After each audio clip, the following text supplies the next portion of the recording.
Hi everyone.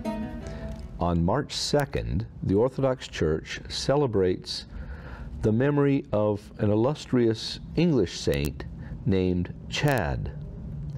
Now Chad was the much younger brother of another famous saint named Cedd.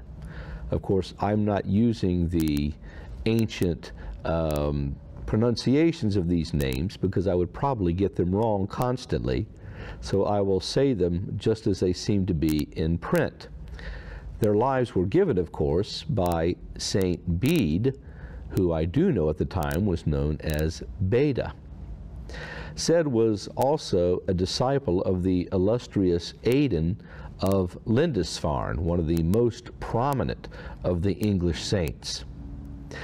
Cedd was an extremely devout monastic, a man who was well learned in the scriptures, who had a very profound and high sense of eschatology, of looking forward to the return of our Lord Jesus Christ.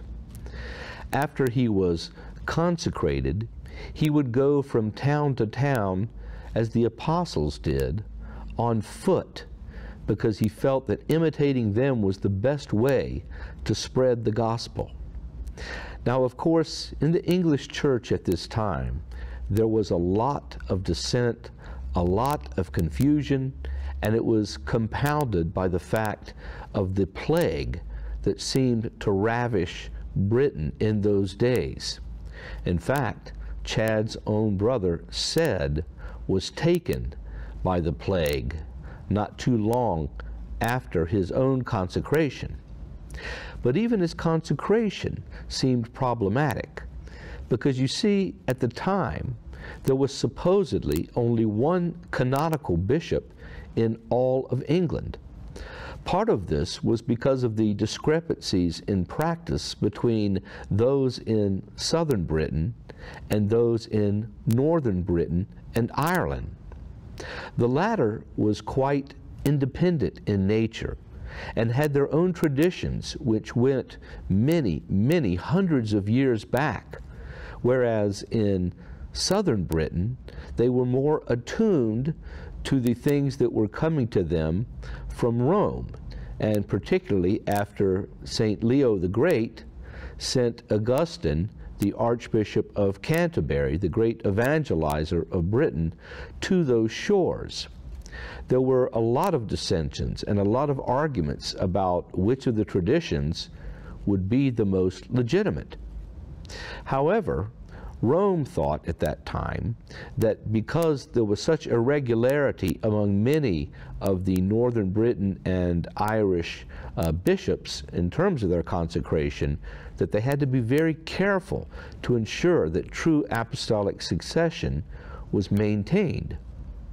Now, Chad was consecrated by two British bishops, but yet even this consecration was considered suspect when the great Theodore of Tarsus arrived in Britain, a Greek who was to command almost universal respect and obedience from everyone there.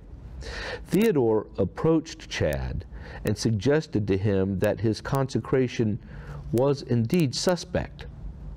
Chad told him that if that was the case, he would step down from office immediately because he felt himself completely unworthy of it, and it was something that he did only out of obedience.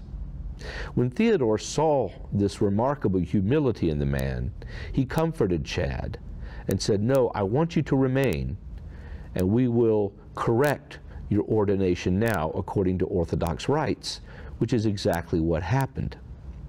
Chad then went on to continue many apostolic journeys around the country, converting many and impressing everyone with his marvelous sense of the love of God and the need to be obedient to Him.